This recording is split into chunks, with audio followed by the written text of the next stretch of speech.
Perhaps one of the biggest talking points of the 2023 Formula One season is the paint jobs of the cars. Everybody likes to talk about the liveries when the new season starts, but this season it's not the paint jobs of the cars everybody's talking about, it's the lack of a paint job. Particularly in the case of Mercedes, who stripped all the paint of their car off, exposing some bare carbon fibre and just leaving a few small parts of the bodywork painted, the minimum amount. This is one of the key trends of the 2023 Formula One season. It's all about weight saving. And it's a bit ironic that the Mercedes team is the team that's gone the furthest on it, taking off all of that iconic silver paint and turning the silver arrows into the black arrows. Mercedes, of course, became the silver arrows when they scraped all of the heavy white lead paint off one of their old racing cars to save weight and left it silver. Well, when they scraped the silver paint off their modern car, you ended up with this. The black arrows have returned. But what is this all about? How much benefit is there really to scraping off all of the paint off your car? How much difference are the teams really getting out of this practice? Well, I decided to ask a man who really knows that answer, Yann Monchaux of the Alfa Romeo racing team. It saves a couple of 100 grams, and even if probably last year we were among those that did best work in terms of minimum weight of the car. The cars are adding weight during the season. It's a bit like males after 40.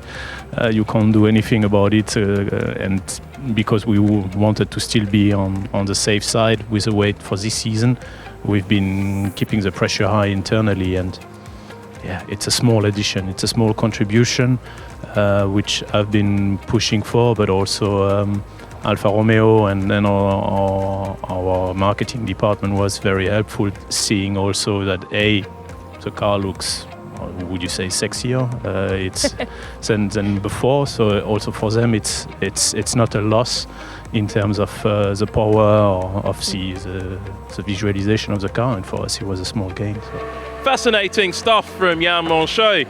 And the Alfa Romeo team think they've saved a fair bit of weight year on year, taking all of that white paint off the car, replacing it with bare black carbon fibre.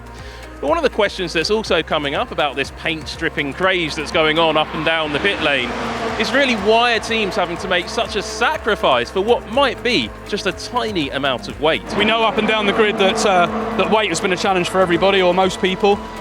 We've been able to make some great decisions on the car which have enabled us to improve the performance at a lower weight, and I think that's a massive testament to the team.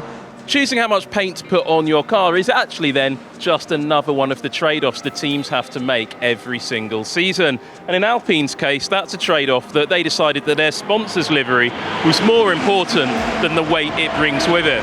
Now, they have decided to keep some bare carbon fibre on the car, but it's super important for the team to have their sponsor logo here in this big distinctive pink section. But also for some races, they'll be changing the colour of their car, and they want to do that in order to satisfy their sponsors and their marketing departments. So different teams have different marketing demands, and they have to manage that with how they paint and display the car.